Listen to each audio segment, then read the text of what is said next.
What's going on, gamers? Hopefully you just watched that state of play. So I love the beginning of the state of play and I love the ending of the state of play.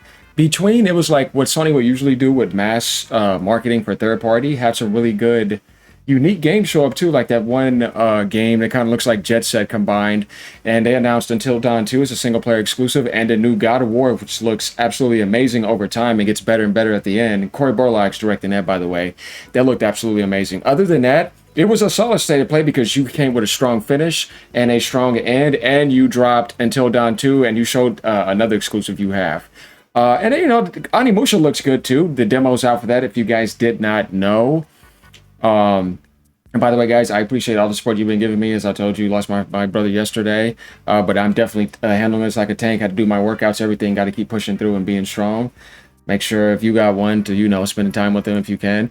But getting back to this, yeah, this state of play, I wanted it to be better in between from Marvel's Wolverine down to the God of War. And it's not like it was bad or anything. It's more like it was solid and there was a lot of third-party games. But that's what Sony does mostly. So this kind of feels like the typical Sony where you have two strong first-party games being shown. Until Dawn 2 being shown, which I liked Until Dawn 1. We have to see how Part 2 goes because it's not looking the same as Part 1, but I have to see more about it.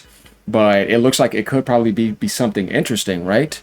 So, yeah, I don't know what to think about Until Dawn 2 so far, but what I do know is when Corey Borlaug directs a game, he does an incredible job. So, God of War absolutely looks insane. It's already trending. The comments were funny at first because I'm like, you guys need to wait because Corey Borlaug's directing this.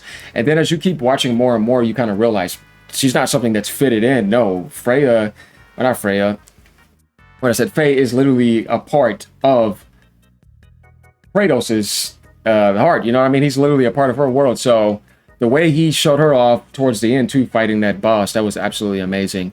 And you know for sure with Sony games, you're going to get that cinematic appearance. But talking about Wolverine, though, that to me looked insane because you think of Insomniac doing the Spider-Man games recently, right? And it's like, okay, we know how Spider-Man is.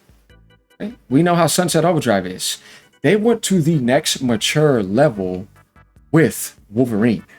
It looks absolutely amazing. Like, all the stuff that he was doing was like, okay, you took it to the next level. You would probably think he's running down the alley, you know, tearing through stuff, going up on the building. But the way they kind of had it, they kind of took it to the level, to the next level. I like the multi-verticality in the game. I liked how he could just rip things apart, and you're kind of giving him more like a brutal development. It's different than kind of like a, you know, rated E or rated teen version of Wolverine. This is more like insanely mature.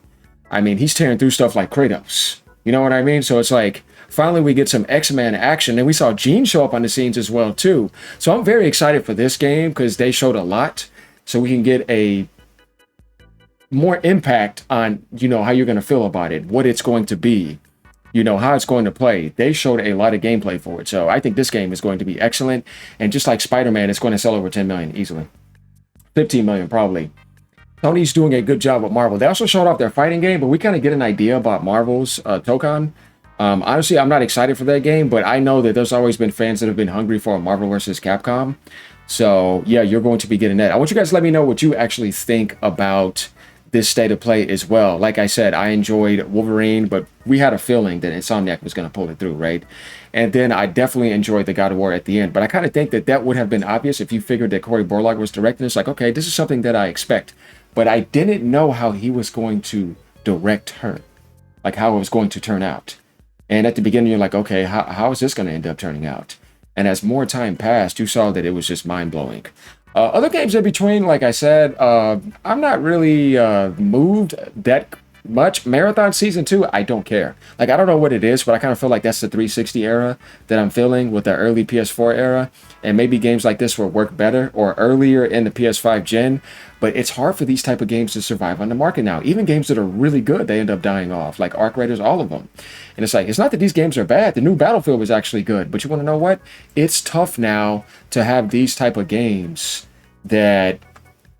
I don't even need this anymore. It's tough now to have these type of games last a long time and actually blow up and sell millions and millions and millions, and it's dominating the world. It's just not the gaming industry anymore. Bungie should have worked on Destiny 3, and I don't know if you guys saw it in the state of play, but everybody was spamming, we want Destiny 3. They don't want Marathon. And I don't know if Sony knows about this, but it's like, yeah, I'm pretty sure you do. What are you going to do about it? Because the only way to get that going is if Sony's going to step in and fund it. I expected to see probably a PlayStation Classic revival, though, in here, though. That's the only thing that disappointed me. Other than that, it was a solid showcase. I wanted it to be a little bit better, but it wasn't bad. Now, Microsoft has to come very heavy with their showcase, but the thing is that's going to make people mad is that you're not going to have any exclusive identity. Sony announced 2 brand new IPs in this state of play. Actually, 3. But until Dawn 2, PlayStation Studios, and that new God of War. We're the new Wolverine is there. So these are games that are only going to be on PlayStation. We know this. Marvel, they're actually sharing that with PC.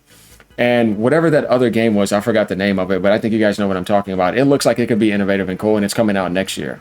So, yeah, I mean, I want you guys to really think about this. Like, if we actually go and take a look at, how can I say this?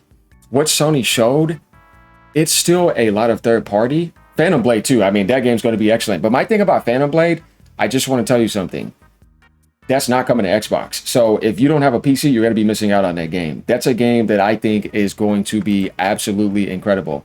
And this is the new God of War. If you guys haven't seen it, God of War Laufey, or however the hell you spell it, go type it in and you'll get a trailer. I'm pretty sure they already put it up. So another game is the new Tomb Raider. Crystal Dynamics is back developing Tomb Raider. If you guys didn't know, they did the Tomb Raider trilogy recently. Amazon is publishing, and they show PS5 Pro gameplay. So that's obviously going to be a premium experience on PlayStation coming next year. Other than that, I mean, the games that I'm looking at, I'm like, okay. I'm not really moved by them. Like I said, this state of play did not blow me away, but it didn't disappoint me, but it didn't give me what I fully wanted in between. The beginning and the end were okay. But as we go and take a look, I mean, I can't believe Until Dawn 2 is trending. What the hell do people think about this? Okay, first trailer releasing. Until Dawn 2 follows a team of ghost hunters as they look for a revival hit. Okay. Oh, we just got a lot of people tweeting it, okay? So let's take a look at some comments because I'm curious to see what people actually think about it. I love the original, not the remake, so I'm definitely open to this. This looks to have nothing to do with the first game, so we don't get any answers from the first game. What the heck was the point of adding those extra cutscenes to remake then? I get what he's saying. Because I can say the same thing. I didn't even know this was going to be Until Dawn 2 until I'm like, hold on, maybe so. Like, it feels alien compared to part 1 as an exclusive, because this is another Sony exclusive coming out. Because it's, oh, not what I would have guessed. That was until the title drop. That's what I was saying. I didn't think this was going to be Until Dawn. The art direction is absolutely different from Until Dawn 1. Don't you guys feel the same way? I'm like, what the hell? This is Until Dawn 2. I was shocked when they showed me it. So maybe by the time it comes out, it's going to look more polished. I didn't think that it looked like something that was kind of like blowing me away from Until Dawn 1. You know, I wasn't like moved like crazy about it. But when they displayed the villain come on the scene and how he was chopping them up, it kind of changed the scene big time. And then when you got the title, I'm like, okay, I'll give you the benefit of the doubt because Until Dawn 1 was a good game. We'll see how it goes. I actually got the platinum on that game, by the way. So Supermassive still trying to recapture the magic a decade later. Yeah, those facial animations are horrendous. Here's my thing. I am kind of gonna have to agree with that. I don't feel like that this is a step-up sequel from Until Dawn 1. I kind of feel like hopefully this is not AI slap aspects added in. You know what I mean? Other than that, yeah, God of War carried this along with Marvel's Wolverine. Until Dawn 2 does not feel like a PlayStation exclusive that makes an imprint where it's like, man, I don't want to miss out on that game. As a matter of fact, to be honest with you, I don't really even care about it at the moment. I'm more interested in some of those other undercover games, like that one game coming out next year. We can kind of skate around, play online with people, have a hunter, have the person with the bow, and then, you know what I mean? And then somebody can be a shaman. It looks like a cool game. I forgot the name of it, but you guys know what I'm talking about. Other than that, it's like, okay, it's over with. We got to see the state of play. Sony has shown a lot of presentations this year, but what is Xbox going to bring? What is Nintendo going to bring? I think the Nintendo Direct's going to be insane. I think the Xbox Showcase can be good as well. So it can definitely probably match the PlayStation in terms of this is what I want to show, but I don't think when it comes to Microsoft, they have hits like Marvel's Wolverine and God of War. You know what I mean? Or if Sony's drops a Marvel Spider-Man, they'll have good games. And what I mean by that is that what game do you think would sell 10 million or 15 million that's going to be shown? Yours would have to be absolutely extraordinary. taking over. But it's hard to see shooters survive today. Don't you guys notice that? The new Gears has to be amazing, and I hope that it is. Halo does not have multiplayer, so you know what I mean? It's like, and State of Decay 3 probably has to show, even if it does come next year and you need to blow people's minds with State of Decay 3. Now, survival games like that can actually end up having a lot of players. You can get that Ark's magic for a little bit, probably. Maybe longer, depending on how you do it. But I don't care about Halo Campaign Evolve. I'm terribly disappointed by that. So it's like, what is that going to do? It's not going to sell nowhere near as much as it would have sold if you would have had multiplayer. Don't you guys agree? Gears has to have an impact. Fable we're already seeing, but that needs to look better and better. And I'm pretty sure they're going to show a lot with that. Other than that, Microsoft probably needs to show some other things. I mean, Call of Duty is Call of Duty. That's going to be available everywhere. But no matter what they show, even if you don't have something better than Until Dawn 2, that's not the point though. It's not going to be on Xbox. The closest thing you got right now was Forza. And that's going to be dropping on PlayStation probably this month or next month. And Nintendo, man, I know they're going to drop the Ocarina of Time remake. I have a feeling that's going to be very true. Maybe show the next gen Mario 2, but it won't come out to probably next year. More information on Pokemon Waves, Fire Emblem, some new IPs that we don't know about. What's Monolith Soft cooking up to? Maybe the next gen Xenoblade, or maybe they have a new IP. I expect some other stuff that we don't know about as well. But other than that, what do you guys think? Become a member if you'd like. Leave a tip down below, like, comment, subscribe. Let me know what you think about this state of play. Like I said, I was hoping the way that Sony was presenting it, putting it in movie theaters and, you know, having watch parties, that it was going to be a bit better than this. Not that it was a bad state of play. Like I said, it was solid and it had some good opening and ending moments.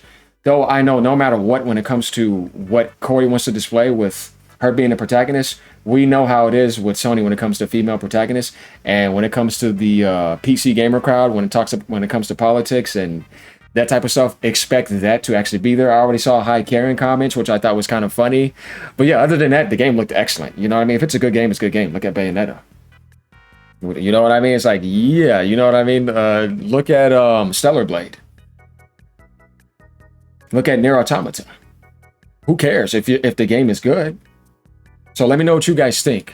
Later, keep on gaming no matter what platform you're on.